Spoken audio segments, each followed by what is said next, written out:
Okay चलो देखो ध्यान दो, स्टार्ट करते हैं न्यू चैप्टर।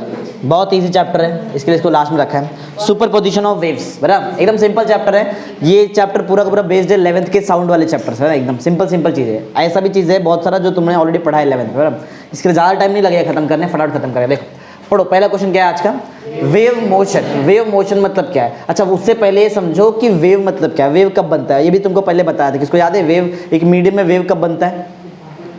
जब बोलो, वेव कब बनता है? जब मीडियम में डिस्टर्बेंस आया तो वेव बनता है। ये पहले सिखाया था 11th वाला, समझा पॉइंट क्या है? हाँ, तो जब मीडियम में समझो डिस्टर्बेंस आ गया है तो क्या बन जाएगा? वेव। वो वेव आगे प्रोपोगेट करेगा, प्रोपोगेट मतलब आगे बढ़ेगा, आगे बढ़ेगा, बराबर। इसको बोलते हैं वेव मोशन ना। मतलब इन शॉर्ट मीडियम से डिस्टर्बेंस आगे बढ़ रहा है, सिंपल ना। समझा पॉइंट क्या है? जब मीडियम से डिस्टर्बेंस आगे बढ़ रहा है कंटिन्यूसली तो वो क्या बन जाता है? वेव। और वो वेव एक टाइप का मोशन कर रहा है तो वेव मोशन, सिंपल है। चलो पढ़ते हैं, पढ़ो क्या point. It is a periodic और ऑसिलेटरी डिस्टर्बेंस। रुका रहेगा, मूव होते रहेगा, आगे आगे बढ़ेगा ना। हाँ, disturbance in a medium which propagates, आगे के जा रहा है, which propagates from one place to another with finite speed, एक पर्टिकुलर फाइनाइट स्पीड के साथ आगे बढ़ेगा। समझा सिंपल? वेव मोशन क्या है? वेव मोशन मीन वेव का मोशन, सिंपल। और वेव कब बनता है? जब मीडियम में क्या रहेगा? Disturbance, simple answer. आगे बढ़ते हैं। वेव पल्स क्या है? अब वेव पल्स मतलब क्या है? देखो, जब भी कोई वेव आगे मूव हो रहा है तो उसके आजू बाजू का जो लोकेलिटी है, नजदीक नजदीक वाला लोकेलिटी, वहां भी थोड़ा बहुत डिस्टर्बेंस आता है कम टाइम के लिए। कम टाइम के लिए आजू बाजू जो लोकेलिटी होता है वहां पे क्या आएगा? थोड़ा बहुत डिस्टर्बेंस, उसको बोलते हैं वेव पल्स। समझा वेव पल्स? एक बार फिर जरा सुनो, देखो वेव पल्स मतलब क्या है? ये भी डिस्टर्बेंस ही है। वेव पल्स मतलब भी क्या है? डिस्टर्बेंस। लेकिन कब आएगा जरा सुनो, जब भी कोई एक वेव पर्टिकुलर मीडियम से पास हो रहा है तो जो भी उसका पाथ है, रास्ता है जहां से वेव पास हो रहा है, उसके आजू बाजू का जो लोकेलिटी है वहां पे थोड़ा सा क्या आ जाता है? डिस्टर्बेंस। समझा? और ये डिस्टर्बेंस हमेशा रहे कि थोड़े टाइम के लिए रहता है? थोड़े टाइम के लिए, उसको ही बोलते हैं वेव पल्स, सिंपल आंसर। समझा? पढ़ो पढ़ो क्या डिस्टर्बेंस कॉज लोकली, नजदीक आजू बाजू, लोकली कब? From a short duration. Short duration मतलब बहुत कम टाइम के लिए, short duration of time is called as wave pulse. Simple answer है, कुछ हार्ड वर्ड नहीं है चैप्टर। आगे बढ़ते हैं प्रॉपर्टीज ऑफ वेव। ऐसा बहुत सारा प्रॉपर्टीज हमने ऑलरेडी पढ़ लिया है, बराबर। ऑसिलेशन में पढ़ा है, बहुत कुछ। देखो तुमको टाइम पीरियड तो मालूम है, पीरियड मतलब टाइम पीरियड मालूम है? टाइम पीरियड का मतलब क्या है, बराबर। हाँ, नंबर ऑफ जो भी रहेगा ऑसिलेशन या फिर time taken by the particle to complete one vibration. एक वाइब्रेशन या तो एक ऑसिलेशन कंप्लीट करने के लिए जो टाइम लगा वो टाइम पीरियड, सिंपल। फ्रीक्वेंसी का मतलब मालूम है क्या है? एक सेकेंड में कितना वाइब्रेशन हुआ वो फ्रीक्वेंसी है। समझा? पढ़ो। Number of vibration perform by particle per second is called as frequency, simple है। वेलोसिटी के बारे में पढ़ा है। देखो वेलोसिटी मतलब क्या है? कितना डिस्टेंस कवर किया per unit time, right? Simple ना। हाँ, पढ़ो पॉइंट क्या है? Distance covered by the wave पर यूनिट टाइम, उसको बोलेंगे वेलोसिटी, सिंपल सिंपल आंसर है इसमें।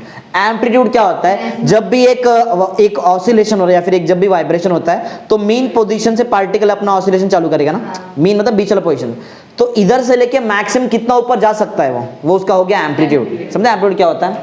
देखो समझो ये मीन पोजीशन, ये है मीन पोजीशन, यहाँ पे मीडियम का पार्टिकल है, बराबर। इस पे डिस्टर्बेंस आया तो ये पार्टिकल जाएगा ऊपर, बराबर, ऊपर जाएगा। तो मैक्सिमम कितना डिस्टेंस वो कवर कर ले रहा है, बराबर, उसको बोलेंगे क्या है? एम्पलीट्यूड। बराबर, समझा एम्पलीट्यूड क्या है? Amplitude is the maximum displacement of the particle from the mean position, simple answer है। समझाया? चलो पढ़ लो एम्पलीट्यूड भी क्या है, पढ़ो। Maximum displacement of the particle from the mean position is called as amplitude. समझा एम्पलीट्यूड क्या है? सिंपल सिंपल आंसर है। आगे बढ़ते हैं। हाँ, नेक्स्ट पढ़ो क्या है? वेवलेंथ। वेवलेंथ बहुत ईजी है। देखो वेवलेंथ क्या है, सुनो। अब देखो वेवलेंथ का मतलब क्या है, वैसे पहले ही बता चुका हूँ, ये सब कॉमन चीज। देखो यहाँ से लेके इधर तक का जो डिस्टेंस होगा वो तुम्हारे लिए क्या रहता है? लैम्बडा, और इसको हम लोग क्या बोलते हैं? वेवलेंथ। अभी डिफाइन कैसे करेंगे? ये वाला पार्टिकल और ये वाला पार्टिकल का स्टेट ऑफ मोशन सेम रहेगा। समझा? समझा? स्टेट ऑफ मोशन, बराबर। ये दोनों जो भी पार्टिकल, कोई भी दो पार्टिकल जिनका स्टेट ऑफ मोशन सेम है उसको बोलते हैं सक्सेसिव पार्टिकल्स। क्या बोलेंगे इसको? सक्सेसिव। तो दो सक्सेसिव पार्टिकल के बीच का डिस्टेंस कोई तुम क्या बोलेंगे? तो वेवलेंथ, सिंपल सा आंसर। समझा? समझा? कौन सा वो दो सक्सेसिव पार्टिकल है जिनका स्टेट ऑफ मोशन सेम है? समझा? Simple answer. Distance between two successive particle which are in the same state of motion या तो same state of vibration, oscillation जो भी रहेगा। समझा? Is called its wavelength. पढ़ते हैं, पढ़ो क्या वेवलेंथ क्या है? Distance between two successive particle which are in the same state of, यही तो बताया ना तुमको मैंने, समझा। जो वेव होता है, वेव मोशन जो होता है वो डबली पीरियोडिक रहता है। कैसा रहता है वो? मतलब वो पीरियोडिक इन टाइम भी रहता है और पीरियोडिक इन स्पेस। मतलब इसका मतलब क्या है, टाइम के हिसाब से भी वो अपने आप को रिपीट करेगा और स्पेस में भी अपने आप को रिपीट करता है पर्टिकुलर टाइम बाद। सिंपल आंसर, नहीं समझा? अरे पर्टिकुलर टाइम बाद ये वेव अपने आप को रिपीट करेगा, बराबर, टाइम बाद, और स्पेस में भी अपने आप को रिपीट किया ना इसने, सेम डबली पीरियोडिक, समझा।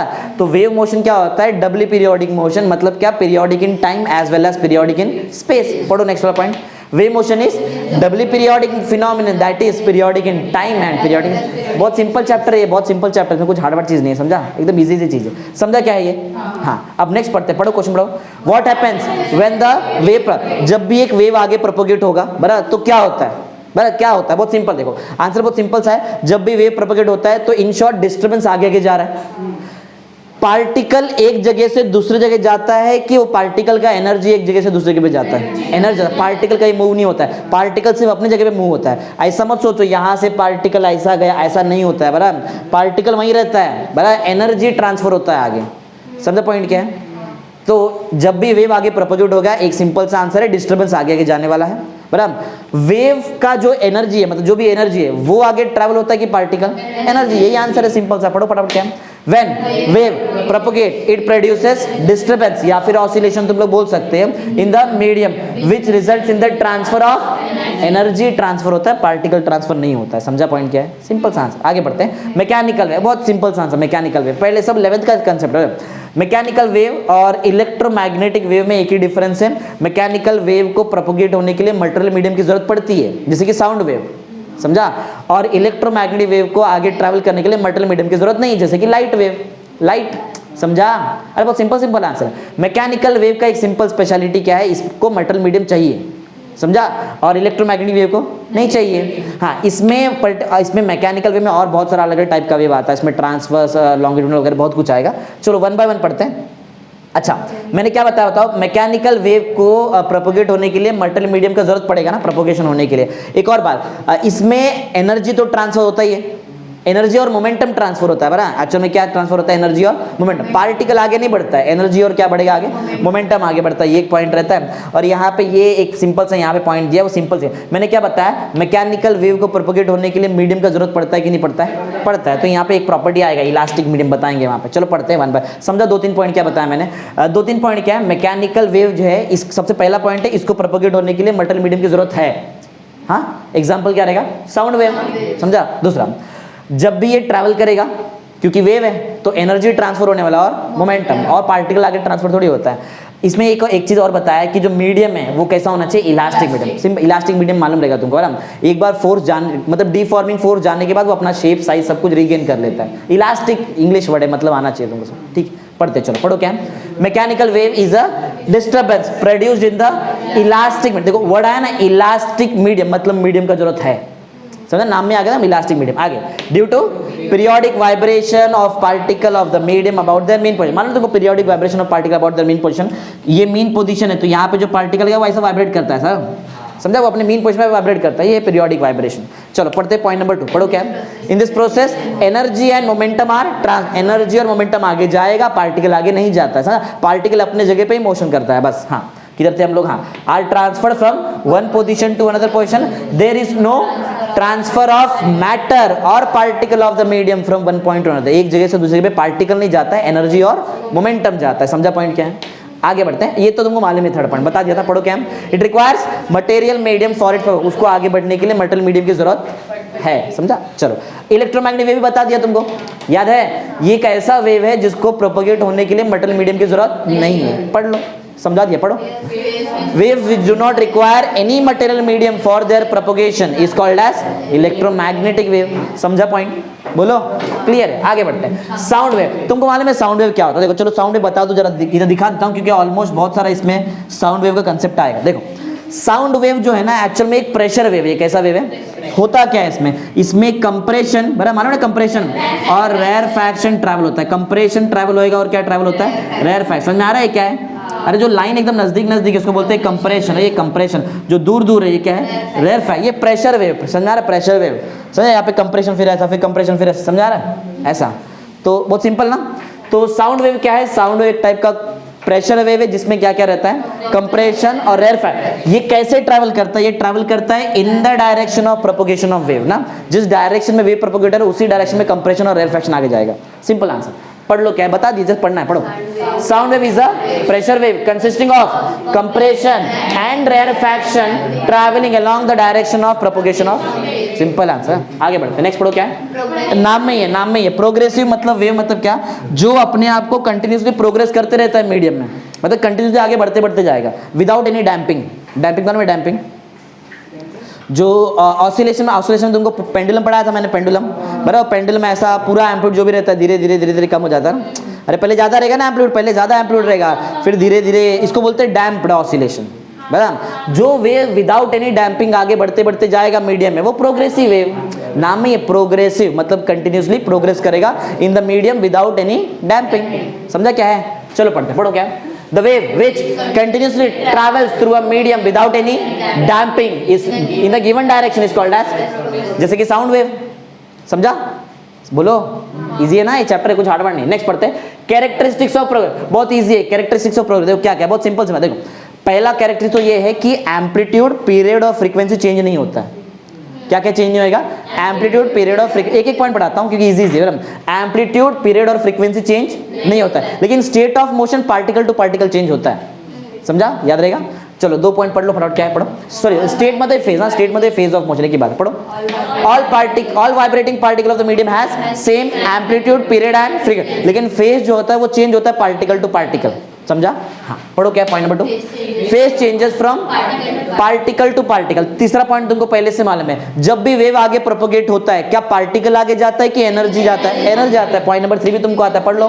During propagation of wave energy is transferred from particle to particle, not the matter. Matter आगे नहीं बढ़ता है, एनर्जी आगे बढ़ता है। समझा, हाँ। नेक्स्ट वाला पॉइंट भी तुमको आता है, बहुत सिंपल सा आंसर है। जब भी वेव मूव होएगा ना आगे ऐसा, तो कभी भी तुम्हारा मीडियम का पार्टिकल रुका नहीं रह सकता है, रेस्ट पे नहीं हो सकता है। चलो बताता हूँ, देखो इधर देखो, देखो हाँ ध्यान दो एकदम अच्छे से।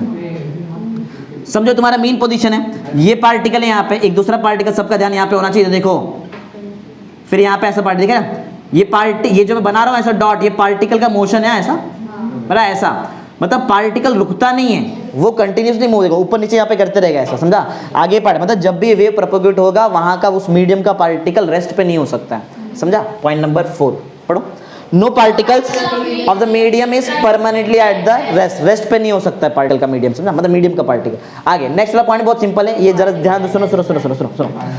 जो मीन पोजीशन होता है, मीन पोजीशन ना, मीन पोजीशन और एक्सट्रीम पोजीशन ऑसिलेशन में पढ़ा रहेगा। एक होता है मीन पोजीशन और एक ऊपर और नीचे का पोजीशन को बोलते हैं। क्या होता है जरा सुनो, जरा ध्यान देखो। एक पार्टिकल है जो गया ऊपर, मैक्स टू मैक्स इतना ही ऊपर जा सकता है, फिर आएगा नीचे, मैक्स टू मैक्स इतना ही नीचे आ सकता है, इसलिए +a और -a का एम्पलीट्यूड होता है बराबर। हाँ, अब मैं तुमको सिखा रहा हूं यहाँ पे कि पार्टिकल का मैक्सिमम वेलोसिटी कहाँ पर है। तुमको ऑलरेडी इतना तो फिजिक्स तो आता है। क्या ऊपर पार्टिकल का वेलोसिटी बहुत ज्यादा रहेगा? क्या नीचे बहुत ज्यादा रहेगा? नहीं, उसका मीन पोजीशन पे ही वेलोसिटी बहुत ज्यादा, मतलब मीन पोजीशन जब वो पास करता है तो उसका वेलोसिटी मैक्सिमम रहता है। Simple answer. चलो पढ़ते किधर था। हाँ, पॉइंट नंबर 5 पढ़ो जरा। क्या particle attains maximum velocity when they passes through the, जब वो मीन पोजीशन से जाने लगेगा तो उस टाइम पे उसका वेलोसिटी जो रहेगा वो कैसा था, क्योंकि मैक्सिमम हाइट पे तो वेलोसिटी 0 हो जाता है, ये तुमको मालूम होना चाहिए बराबर। समझा पॉइंट क्या है? अच्छा, मैंने क्या बताया था, प्रोग्रेसिव वेव जो होता है वो 2 टाइप का बताया था, बोलते बोलते बता दिया था, ट्रांसवर्स और लॉन्गिट्यूडनल। चलो बताता हूँ ट्रांसवर्स वेव और लॉन्गिट्यूडनल वेव क्या है। देखो बहुत सिंपल सा है, जो सबका ध्यान यहाँ पे देखिए। देखो प्रोग्रेसिव वेव 2 टाइप का, बोलो कौन सा? ट्रांसवर्स वेव और longitudinal wave. Example transverse wave का बताओ, क्या बताया था? ट्रांसवर्स वेव लाइट बराबर, और लॉन्गिट्यूडनल वेव का साउंड ना। ये सब एग्जांपल तुमको याद रखना है। ट्रांसवर्स वेव का क्या है? देखो ये जो वेव है ये है ट्रांसवर्स वेव। ये कौन सा वेव है? Transverse wave. ये ट्रांसवर्स वेव है। होता क्या है, ये वेव आगे जा रहा है, इधर जा रहा है, लेकिन जो मीडियम का पार्टिकल है वो ऐसा वाइब्रेट कर रहा है, दिख रहा है? समझ आ रहा है क्या है? अरे तुम्हारा वेव आगे जा रहा है, तुम्हारा वेव आगे जा रहा है, लेकिन तुम्हारा पार्टिकल ऐसा वाइब्रेट कर रहा है, मतलब कितने डिग्री एंगल पे? 90। तो ये ट्रांसवर्स वेव का स्पेशलिटी है। क्या है सुनो जरा ध्यान दो। For transverse wave the particle of the medium vibrates perpendicular to the direction of propagation of wave. Simple सा आंसर है, ये पढ़ाया 11th का पॉइंट है बराबर। आगे चलो लॉन्गिट्यूडनल बता दो तुमको। लॉन्गिट्यूडनल साउंड, कंप्रेशन ना, और रेयरफैक्शन, फिर से कंप्रेशन, फिर से रेयरफैक्शन। इसमें जब तुम्हारा वेव आगे बढ़ता है तो तुम्हारा जो मीडियम का पार्टिकल, वेव ऐसा आगे बढ़ रहा है तो मीडियम का पार्टिकल ऐसा वाइब्रेट करेगा, इधर जा रहा है ना, इधर पैरेलल वाइब्रेट कर रहा है कि नहीं, अरे मीडियम का पार्टिकल ऐसा वाइब्रेट कर रहा है, तुम्हारा वेव भी आगे ही जा रहा है। तो बहुत सिंपल सा आंसर है, ट्रांसवर्स वेव में जो मीडियम का पार्टिकल है वो 90 डिग्री पे वाइब्रेट करता है, लॉन्गिट्यूडनल वेव में जो मीडियम का पार्टिकल है वो पैरेलल वाइब्रेट करता है 0 डिग्री। समझा? Simple answer. तो बहुत सिंपल सा, ये इतना बड़ा पॉइंट लेकिन सबसे इजी पॉइंट यही, जरा ध्यान दो। देखो क्या, फॉर ट्रांसवर्स वेव ब्रैकेट में आएगा प्रोग्रेसिव वेव, क्योंकि ट्रांसवर्स वेव प्रोग्रेसिव वेव है ना। हाँ, for transverse wave the particle of the medium vibrates perpendicular to the direction of propagation of wave, and for longitudinal wave bracket में फिर से progressive wave the particle of the medium vibrates parallel to the direction of propagation of wave। यही लिखा है इतना बड़ा, पढ़ो जरा, वही मिलेगा तुमको। पढ़ो क्या, इन ट्रांसवर्स वेव ब्रैकेट में प्रोग्रेसिव, क्योंकि वो है बराबर, the particle of the medium vibrate perpendicular to the direction of propagation of wave. दूसरा, इन लॉन्गिट्यूडनल वेव मतलब वो भी progressive wave, the particle of the medium vibrates parallel to the direction of propagation of wave. मालूम है ना सब चीज, longitudinal में पैरेलल वाइब्रेट करता है और ट्रांसवर्स में परपेंडिकुलर। Simple answer. आगे बढ़ते हैं, नेक्स्ट क्या। हाँ, अब ये थोड़ा यहाँ पे थोड़ा कंसेप्ट थोड़ा ध्यान दो, बहुत इंपॉर्टेंट जो चालू कर रहे हैं। देखो अब हम लोग पढ़ने वाले हैं यहाँ पे एक्सप्रेशन देखते हैं सब डिस्प्लेसमेंट में। अभी तो डेरिवेशन कल आएगा, अभी तो बेसिक डेरिवेशन है, लेकिन कल इसका यूज होने वाला है, तो अभी समझ लो। हाँ, पढ़ो जरा, पहले क्वेश्चन पढ़ो, बाकी थियरी बहुत इजी है। पढ़ो क्वेश्चन, पढ़ो क्या है। Expression for displacement of any particle of the medium at space point x पे डिस्प्लेसमेंट हम निकाल रहे, कितने टाइम पे निकाल रहे, टाइम टी पे। बहुत सिंपल आंसर, इधर देखो जरा, ये देखो सब, इधर देखो। पॉइंट एक स्पेस में एक पॉइंट है एक्स पोजीशन पे, और इस यहाँ पे जब डिस्प्लेसमेंट वो चेक कर रहे हैं तो उस टाइम पे टाइम है टी। क्या टाइम है, टी। तुम लोग चेक कर रहे हैं डिस्प्लेसमेंट, बराबर, कहाँ चेक कर रहे हैं डिस्प्लेसमेंट, एक्स पोजीशन पे चेक कर रहे हैं स्पेस में, और टाइम उस टाइम पे कितना हो रहा है, टी टाइम है। इसका जो आंसर बहुत सिंपल सा है, इसका आंसर एग्जैक्ट आंसर नहीं बता रहा हूँ खाली फंक्शन किसका होता है। ये होता है function of x minus v T, बराबर। अभी कहाँ से, अभी मत पूछो, तुमको जब मैं यहाँ सिखाऊंगा, देखो यहाँ पे एक्स माइनस वी टी आया है, तो तुमको अपने मालूम पड़ जाएगा कि वो function of x minus v t क्यों होता है डिस्प्लेसमेंट। समझा? अभी के लिए तो याद रखो, y ऑफ x, t कितना रहेगा, f of x minus v T. कहाँ से आया आज ही बताऊंगा, यहाँ पे इधर डेरिवेशन करने टाइम पे कहाँ से आया। समझा? इधर है, देखो दिख भी रहा है, देखो x माइनस वी टी का फंक्शन। समझा? चलो बताऊंगा थोड़ी देर में ये। अब और थोड़ा जरा ध्यान दो, ये जो है ना, ये किसका इक्वेशन है, ये है equation of displacement of particle along positive direction of X axis. ये किसका इक्वेशन बताओ, जब एक्सिस के हम लोग पॉजिटिव डायरेक्शन में ट्रैवल करें ना, एक्स एक्सिस के पॉजिटिव डायरेक्शन में जब हम लोग देखेंगे डिस्प्लेसमेंट, तो ये रहेगा। अगर वही तुम लोग, अरे सिंपल याद रखो, नेगेटिव साइन आया तो पॉजिटिव डायरेक्शन। समझा? अगर यहीं पे बीच में क्या हो जाए प्लस, तो ये कहाँ पे तुम लोग देखने वाले हैं, displacement of the particle along the negative direction of X axis. Simple answer. समझा? अब यहाँ पे बताऊंगा अभी तुमको कैसा नेगेटिव पॉजिटिव कैसा कैसा आ रहा है, ये समझा? बताओ क्या बताया मैंने, ये इसका मतलब समझा, ये क्या है, ये क्या रिप्रेजेंट करता है बताओ। ये रिप्रेजेंट करता है displacement of the particle along positive direction of x. कैसे मतलब पॉजिटिव कैसे मतलब, बीच का साइन देखा नेगेटिव इसलिए पॉजिटिव। समझा? चलो अब थोड़ा और डिटेल में देखो। हाँ, एक पर्टिकुलर पॉइंट है, बराबर, एक पर्टिकुलर पॉइंट है, यहाँ पे तुमको डिस्प्लेसमेंट निकालना है, और मैं यहाँ पे ऐसा बोल रहा हूँ कि तुम्हारा डिस्प्लेसमेंट यहाँ पे जो रहेगा, पर्टिकुलर पॉइंट x जो है, ये है एक्चुअल में x डैश, ये क्या है, x डैश। और तुम्हारा तुम्हारे पास एक और पॉइंट था जो था 0, मतलब जो डिस्प्लेसमेंट कहाँ है, मतलब बोलने का मतलब है ये x क्या है, ये x रिप्रेजेंट करता है पोजीशन को एक्चुअल में, और क्या रिप्रेजेंट करेगा, पोजीशन। डिस्टर्बेंस यहाँ से बनने स्टार्ट हुआ, ये दिख रहा है x इक्वल टू 0, यहाँ से क्या बनने स्टार्ट हुआ बताओ, डिस्टर्बेंस। थोड़ा नीचे लिखता हूँ, यहाँ से डिस्टर्बेंस बनने ऐसा स्टार्ट हुआ, यहाँ से डिस्टर्बेंस बनने स्टार्ट हुआ, x इक्वल टू 0 से डिस्टर्बेंस बनने स्टार्ट हुआ, और इस टाइम पे टाइम था t। यहाँ पे टाइम कितना बताओ, यहाँ पे टाइम हो रहा है t, टाइम कितना है t, और पोजीशन क्या है 0। यहाँ से तुम्हारा डिस्टर्बेंस ओरिजिनेट हुआ है, बन रहा है यहाँ से डिस्टर्बेंस। समझा? ये डिस्टर्बेंस धीरे धीरे ट्रैवल करेगा, कहाँ पे, इस पॉइंट पे आएगा ना। इस पॉइंट पे जो तुम्हारा डिस्प्लेसमेंट है वो x हो सकता है क्या, वहाँ पे नया कुछ लिया मैंने, वो लिया मैंने यहाँ पे क्या, x डैश ले लिया। समझो कितना लिया, x डैश। अच्छा, यहाँ से डिस्प्लेसमेंट यहाँ पे आने के लिए कुछ टाइम लगा रहेगा।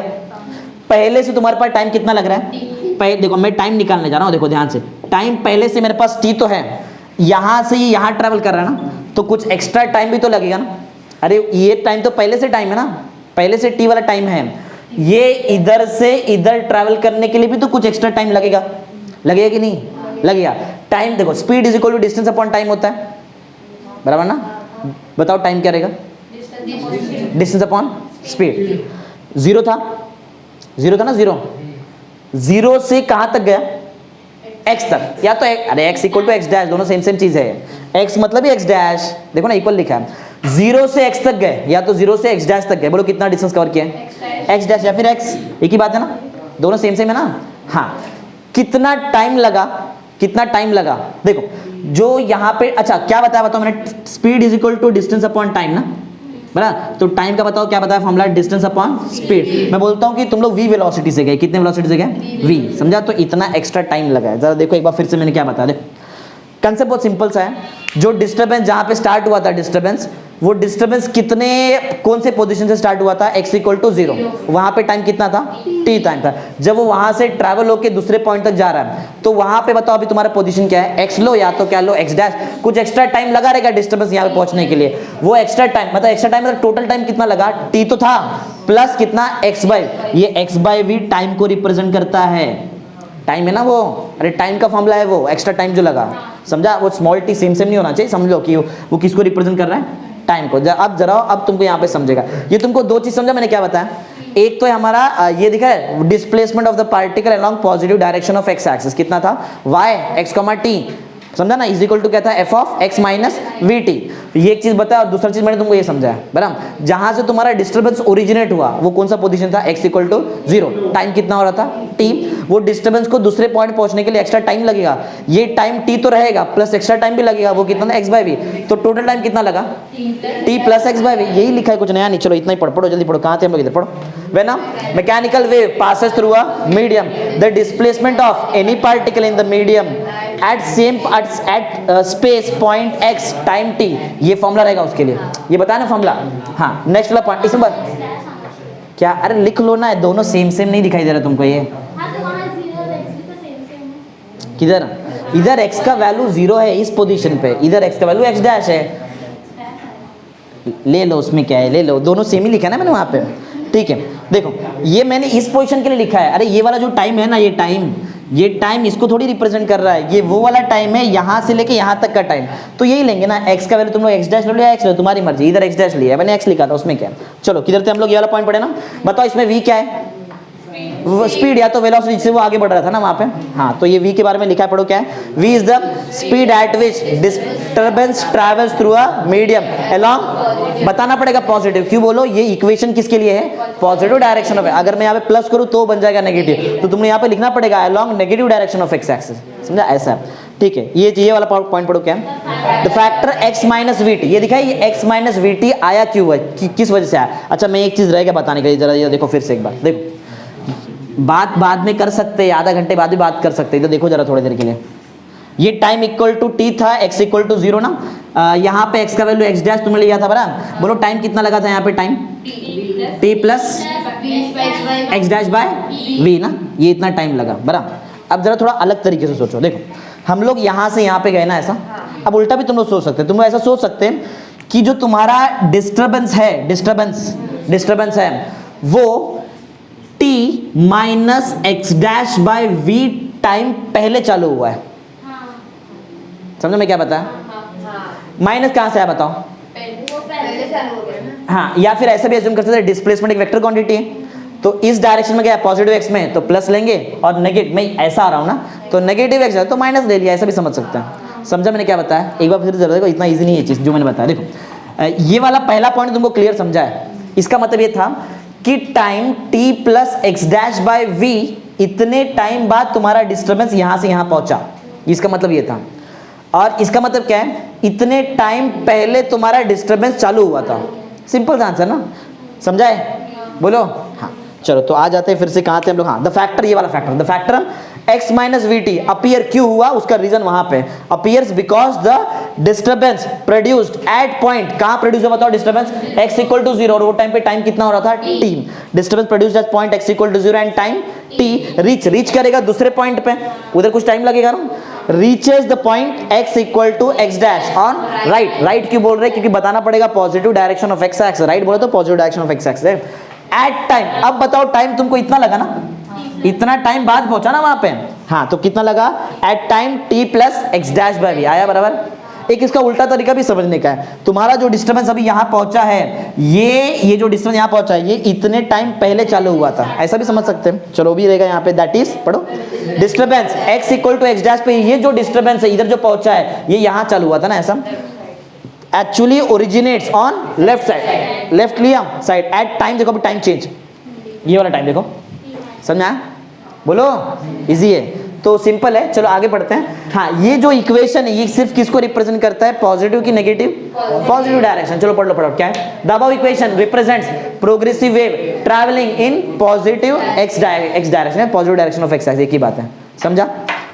आगे बढ़ते हैं। हाँ पढ़ो, नेक्स्ट क्वेश्चन क्या है, एक्सप्रेशन फॉर सिंपल हार्मोनिक वाले में ना ऑसिलेशन में भी किया अपन ने ऐसा, expression for simple harmonic progressive wave travelling along positive, मतलब इसी चीज को हम लोग एकदम प्रॉपर्ली डिराइव करेंगे कैसे आता है, बहुत इजी सा आंसर रहेगा। देखो वेव है, वेव तो वेव का डिस्प्लेसमेंट में उसका एम्पलीट्यूड आएगा, किया ऐसा बहुत बार, और बाजू में साइन आता है, किया ना ऐसा। हाँ तो ये जो इक्वेशन है ये हमको नहीं दिया कि कहां से आया है, बताया कि इससे तुम स्टार्ट करो, इससे तुम स्टार्ट करेंगे तो हमको ये मिल जाएगा बराबर। तो जो भी वेव बराबर along positive direction of X axis travel करता है उसका इक्वेशन क्या होता है, y is equal to X T, मतलब y of x T is equal to A, पढ़ो ना, ए साइन ऑफ क्या आएगा, के एक्स माइनस ओमेगा टी, बराबर। ये टी ये टाइम इंटरवल है, ये टोटल टाइम नहीं है, टोटल टाइम कैपिटल टी होता है, मालूम है तुमको? हाँ, और ये के क्या है, के को एक नाम दिया है, के को बोलेंगे वेव नंबर, के को क्या बोलेंगे, वेव नंबर। ऐसा एक वेव नंबर मैंने तुमको पहले सिखाया था, किधर मालूम है? एक वेव नंबर तुमको वेव ऑप्टिक्स में मैंने सिखाया, वेव ऑप्टिक्स के पहले लेक्चर में वेव नंबर, उसको लैम्बडा बार से रिप्रेजेंट किया था। यहाँ पे अलग चीज है बराबर, ये अलग चीज है यहाँ पे। तो इक्वेशन तुमको पहला याद रहेगा तो ही आगे कर सकते, याद है पहला वाला equation, y of x T is equal to a sine k x minus omega t. अब पूरा आगे जरा इधर देखो, देखो क्या ए क्या है, ए को बोलेंगे एम्पलीट्यूड, ए एम्पलीट्यूड है। ओमेगा क्या है, ओमेगा को एंगुलर फ्रीक्वेंसी बोलो या तो एंगुलर वेलोसिटी, एंगुलर फ्रीक्वेंसी ज्यादा राइट रहे। क्यों मालूम एंगुलर फ्रीक्वेंसी, क्योंकि ओमेगा का फॉर्मूला होता है 2 पाई n मतलब फ्रीक्वेंसी आया ना, इसके उसको बोल सकता है एंगुलर फ्रीक्वेंसी, चलता है कोई प्रॉब्लम नहीं है। एंगुलर वेलोसिटी बोलेंगे तो भी रॉन्ग नहीं मिलेगा तुमको, राइट है, समझा? हाँ आगे, टी क्या है, टाइम इंस्टेंट, या समझा टाइम इंस्टेंट, टोटल टाइम नहीं है ये, बराबर। टोटल टाइम क्या होता है, कैपिटल टी होता है, ठीक है।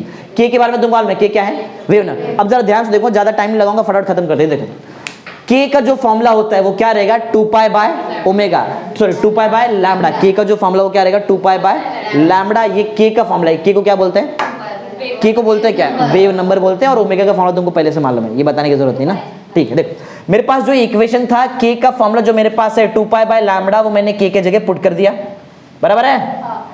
ओमेगा का वैल्यू तुमको मालूम है, वो भी मैंने ओमेगा की जगह पुट कर दिया, सिंपल है। कुछ कॉमन दिखाई दे रहा है तुमको दोनों में से, 2 पाई, तो मैंने देखो 2 पाई कभी भी साइन के बाहर नहीं आ सकता, 2 पाई साइन का एंगल है ना, तो अंदर ही रहेगा लेकिन कॉमन रहेगा, देख रहे हैं? यहां से 2 पाई और यहां से मैंने 2 पाई निकाल लिया, बचा क्या तुम्हारे पास, x बाय लैम्बडा और एन टी, बराबर है। एक बात याद करो, क्या frequency reciprocal of time period होता है? हाँ, तो क्या मैं n को 1 अपॉन कैपिटल टी लिखूं?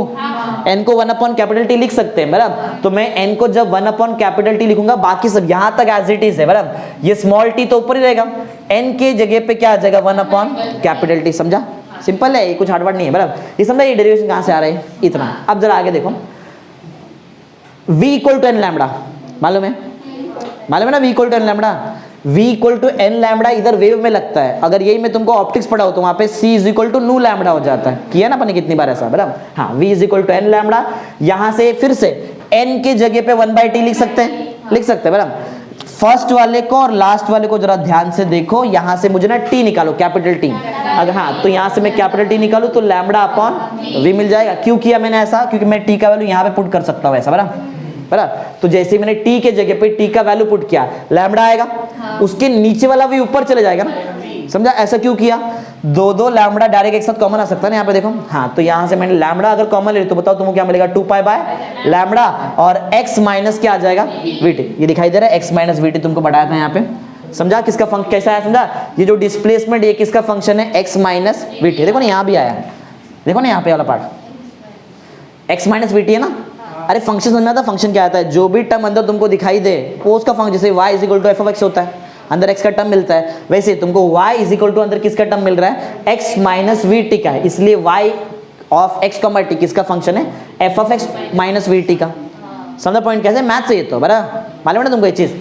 तो समझा ये पॉइंट आया कैसे, बहुत इजी था, इधर कुछ ज्यादा कुछ नहीं किया। देखो क्या किया स्टार्टिंग में, y of x T is equal to a sin omega, नहीं a sin kx minus omega t, दो वैल्यू पुट किया, एक k का वैल्यू और ओमेगा का वैल्यू। k का वैल्यू बताओ 2 पाई बाय लैम्बडा, ओमेगा का वैल्यू 2 पाई, दोनों पुट किया, 2 पाई बाहर ले लिया, बराबर, इतना काम किया।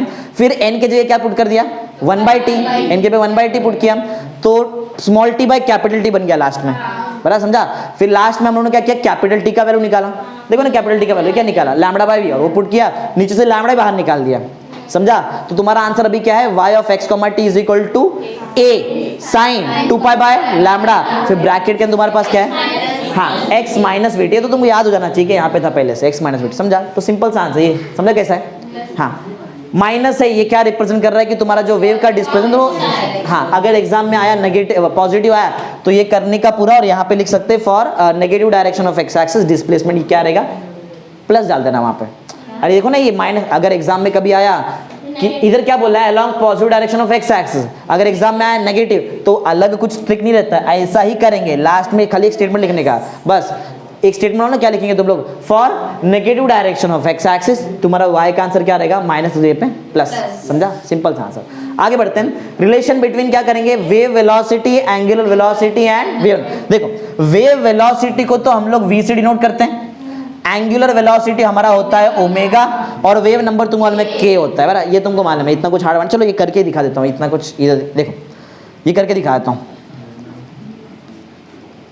मालूम है क्या करने वाले हैं, v ओमेगा और k के बीच में रिलेशन निकालेंगे, v ओमेगा और k, जरा ध्यान दो फटाक से, v इज इक्वल 10 लैम्बडा होता है। तुमको एक चीज मालूम है, तुम्हारे पास v आ चुका है, तुम्हारे पास ओमेगा नहीं है और तुम्हारे पास k नहीं है, लेकिन हम लोग k लेके आ सकते हैं, k का फॉर्मूला इधर, k का फॉर्मूला क्या होता है 2 पाई बाय लैम्बडा, तो है तुम्हारे पास, क्या नहीं है, लेके आते 2 पाई, तो मैं इसको ऐसा लिखूं, v इज इक्वल टू 2 पाई है, मैं 2 पाई लेके आया, n पहले से था मेरे पास, जैसे ऊपर मैंने 2 पाई लाया वैसे नीचे भी 2 पाई लेके आता हूँ, चलेगा।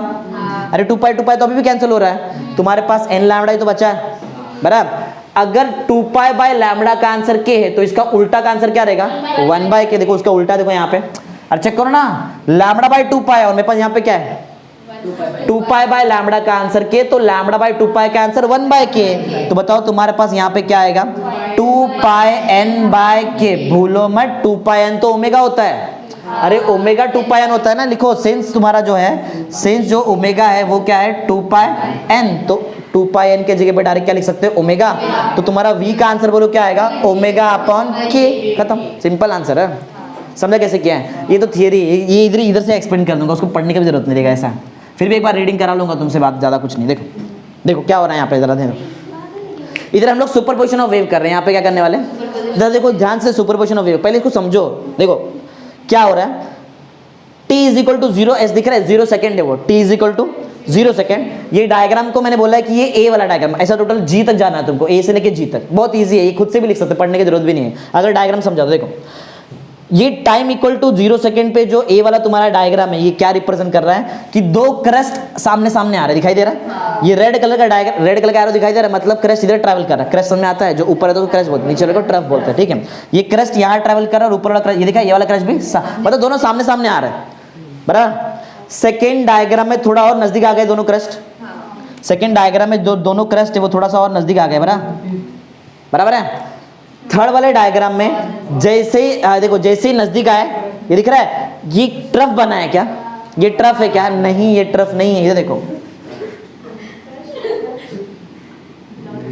इधर बताओ क्या इधर ट्रफ है, हाँ ये तुम्हारे लिए ट्रफ है, जो भी लाइन रहता है ना, लाइन उसके नीचे रहा तो ट्रफ है, जरा देखो इधर देखो, देखो ध्यान से देखो, लाइन के नीचे क्या, नहीं वो ऐसा प्रोजेक्शन खाली बन गया है, वो ट्रफ नहीं है, ये वाला पार्ट ट्रफ नहीं है, समझा, ये तो दिखाई दे रहा है नीचे, ट्रफ कैसे बनता है लाइन के, मतलब मेन पोजीशन के नीचे, ये ट्रफ नहीं, ये बताता है कि दोनों वेव एकदम नजदीक नजदीक आ गए, ऐसा समझ आ रहा है, हाँ अभी भी ये दोनों एकदम नजदीक आ गए, जब ये दोनों इंटरफियर होंगे, यहाँ पे देखो ये पोजीशन है कि ये दोनों इंटरफियर हो रहे हैं, ऐसा जब दोनों इंटरफियर हो तो बीच में एक्स्ट्रा आएगा, क्यों, यहाँ पे होने वाला है कंस्ट्रक्टिव इंटरफेरेंस, पढ़ाया था ना, जब दो क्रस्ट एक दूसरे के ऊपर आएंगे या तो दो ट्रफ एक दूसरे के ऊपर आते तो कंस्ट्रक्टिव होता है ना, मतलब एम्पलीट्यूड बढ़ता है ना, देखो यहाँ पे थोड़ा सा एक्स्ट्रा एम्पलीट्यूड मिला तुमको यहाँ पे, समझ आया, और ये रिप्रेजेंट कर रहा है कि ये वेव ऐसा था, समझ आया, ऐसा समझ आया पॉइंट क्या है। हाँ अब क्या होने वाला है, जब एक बार इंटरफियर हो गए तो बताओ यहाँ पे तुम्हारा एम्पलीट्यूड बढ़ेगा कि कम हो जाएगा, बढ़ेगा, क्योंकि कंस्ट्रक्टिव इंटरफेरेंस है। एक बार कंस्ट्रक्टिव इंटरफेरेंस हो गया, अब यहां से जो वेव आया था वो आगे ट्रैवल करेगा इस डायरेक्शन में, और यहां से जो वेव आया था वो आगे ट्रैवल, देखो एरो चेंज हो गया। यहां पे देखो ये दिखाई दे रहा है, यहाँ पे देखो चेक करो, ये वाला 21 में जैसे ही दोनों इंटरफेयर हुए, देखो एरो दिखाई दे रहा है, चेंज हो गया ना एरो। मतलब यहाँ वाला वेव अब आगे जाएगा और यहाँ का जो क्रस्ट था वो ये साइड जाएगा, दिख रहा है, बराबर है। हाँ ये देखो थोड़ा और दूर हो गए, ज्यादा दूर हो गए। बोलने का मतलब क्या है, सिंपल, यहाँ से एक क्रस्ट आ रहा है, इधर से एक क्रस्ट आ रहा है, दोनों एक जगह पे इंटरफेयर होंगे, वहां पे एम्पलीट्यूड बढ़ जाएगा। कौन सा इंटरफेरेंस, कंस्ट्रक्टिव। और फिर यहाँ का जो क्रस्ट था वो आगे यहाँ पे ट्रैवल करेगा और यहाँ का जो क्रस्ट है वो ये साइड ट्रैवल करेगा। समझा, इतना ही है इसमें। समझा क्या है पॉइंट, क्या जरा यहाँ पे था, देखो क्या दोनों का एम्पलीट्यूड सेम है वेव का, ये दोनों का एम्पलीट्यूड सेम है, सेम से वो डायग्राम प्रॉपर नहीं करेगा, फिर भी समझाओ दोनों का एम्पलीट्यूड कैसा है, सेम है। लेकिन दोनों का देखो फेस कैसा है, फेस भी सेम है। क्रस्ट के सामने क्रस्ट ही आया ना, फेस सेम हुआ। समझा, अगर क्रस्ट के सामने ट्रफ आता तो 180 डिग्री आउट ऑफ फेस होता वो। समझा लॉजिक क्या है। हाँ चलो, तो पॉइंट का मतलब यहाँ पे ये है, सिंपल समझ गया तुमको, इतना कुछ हार्ड नहीं है। समझा ना। सबसे मेन पॉइंट यहाँ पे कि जब सेम फेस रहता है तो कंस्ट्रक्टिव इंटरफेरेंस की डिस्ट्रक्टिव कंस्ट्रक्टिव। समझा, एम्पलीट्यूड बढ़ेगा ही कम होएगा, बढ़ेगा। समझा, सिंपल आंसर है। चलो पढ़ लेते, समझा पॉइंट क्या। एक बात और, जब कंस्ट्रक्टिव इंटरफेरेंस हुआ उसके बाद वाले कंसेप्ट में तुम्हारा क्या, जो भी वो क्रस्ट था उसका शेप चेंज हुआ कि वो उसने मेंटेन किया, अपना शेप को मेंटेन किया। देखो यहाँ भी क्रस्ट मिल रहा है ना, ऐसे ही।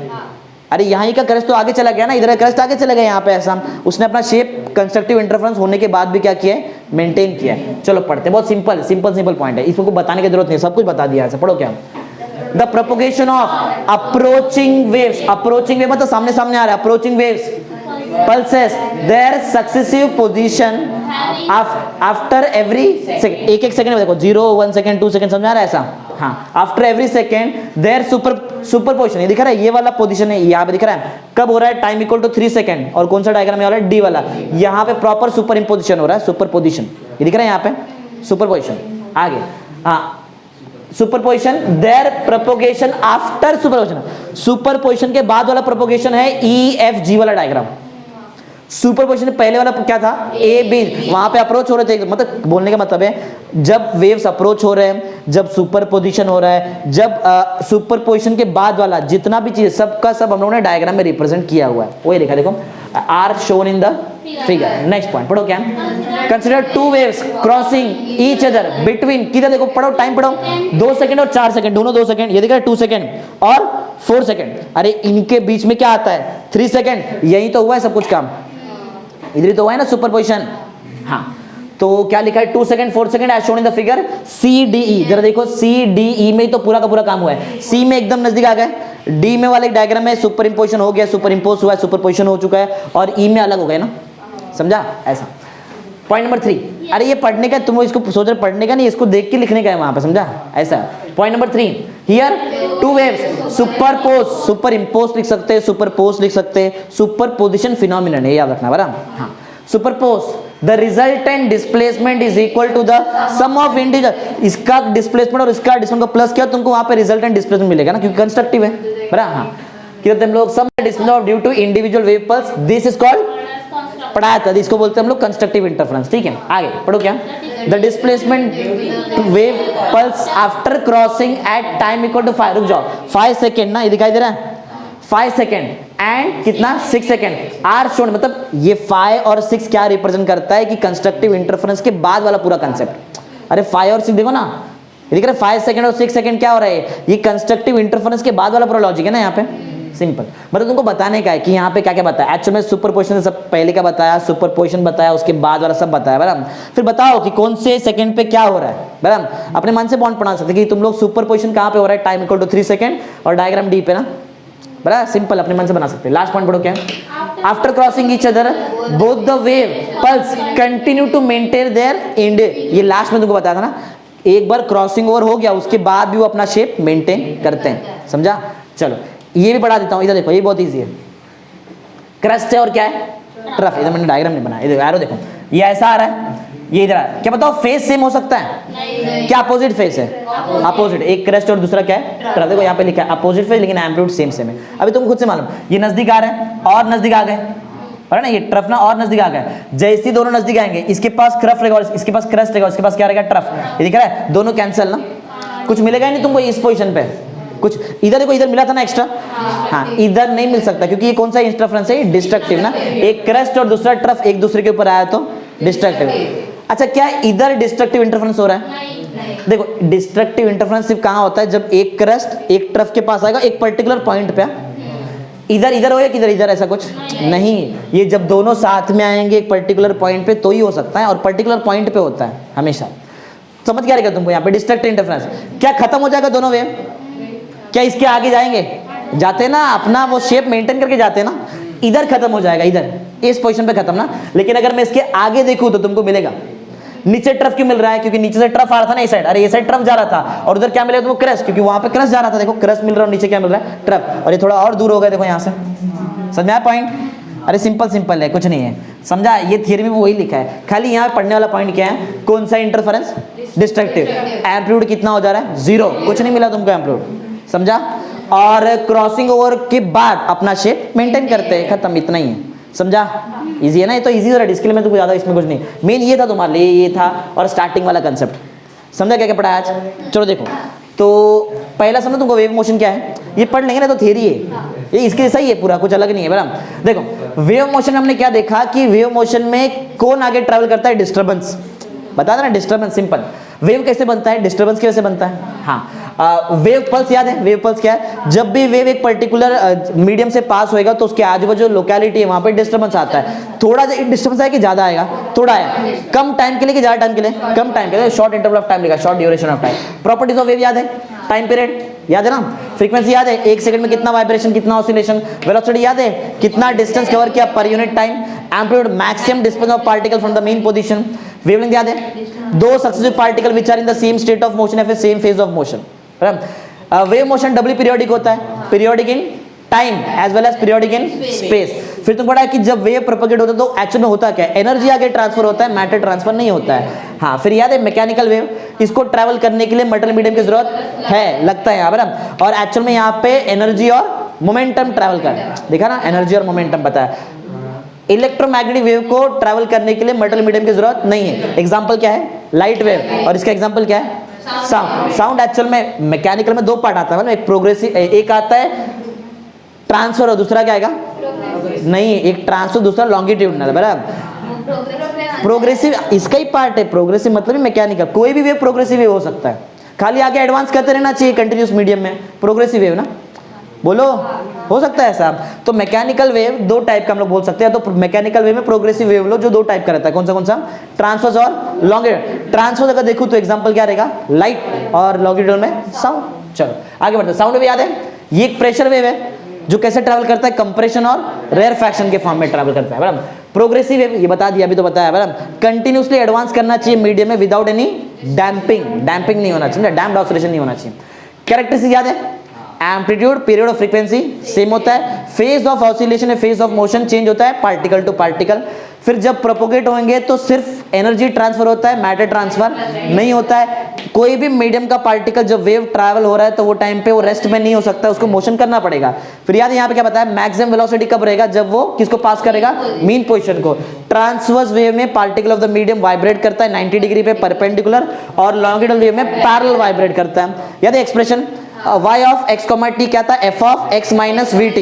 ये x माइनस वी टी क्यों अपीयर हुआ था मालूम है, x इक्वल टू 0 टाइम इक्वल टू t पे तुम्हारा डिस्टर्बेंस स्टार्ट हुआ, डिस्टर्बेंस ट्रैवल किया x equal to h dash तक ना, वहां पे कितना टोटल टाइम लगा था, t plus x dash by t। इसको उल्टा भी देख सकते हैं कि तुम्हारा disturbance t minus x dash by t time पहले चालू हुआ है, बराबर ना, x dash by v, t बोल दिया शायद, x dash by v time पहले चालू हुआ है। समझो पॉइंट क्या है। हाँ, ये माइनस आता है तो ये क्या रिप्रेजेंट करता है बताओ, कि वो पॉजिटिव डायरेक्शन ऑफ एक्सेस में ट्रैवल करे। ये डेरिवेशन याद है, बहुत इजी है। y इज इक्वल टू क्या था, a sine kx minus omega t। 2 value put किया, पहले k का वैल्यू कितना पुट किया, 2 पाई बाय लैम्बडा, और ओमेगा का वैल्यू 2 पाई बाहर ले लिया। n का वैल्यू क्या पुट किया, n का वैल्यू 1 बाय t, और t का वैल्यू क्या पुट किया बाद में, देखो निकाल के इधर, लैम्बडा बाय v, नीचे से लैम्बडा बाहर ले लिया। तो तुम्हारा y ऑफ x t क्या था, 2 पाई बाय मतलब a times sign 2 pi by lambda x minus v T ना, ये तो इसके लिए तो बोलते हैं हम लोग उसका फंक्शन है। फिर ये डेरिवेशन सबसे इजी था, याद है क्या, v इज इक्वल 10 लैम्डा में हम लोग ने ऊपर नीचे 2 पाई से मल्टीप्लाई किया, 2 पाई n को ओमेगा बना दिया और उसको उल्टा करके 1 बाय के बनाया, समझा, तो ओमेगा बाय के, इजी ना। हाँ ये तो सबसे इजी था, इसमें क्या बताऊँ, समझा। तो आज थियरी हो गया, कल जो लेक्चर है उसमें पूरा का पूरा डेरिवेशन रहने वाला।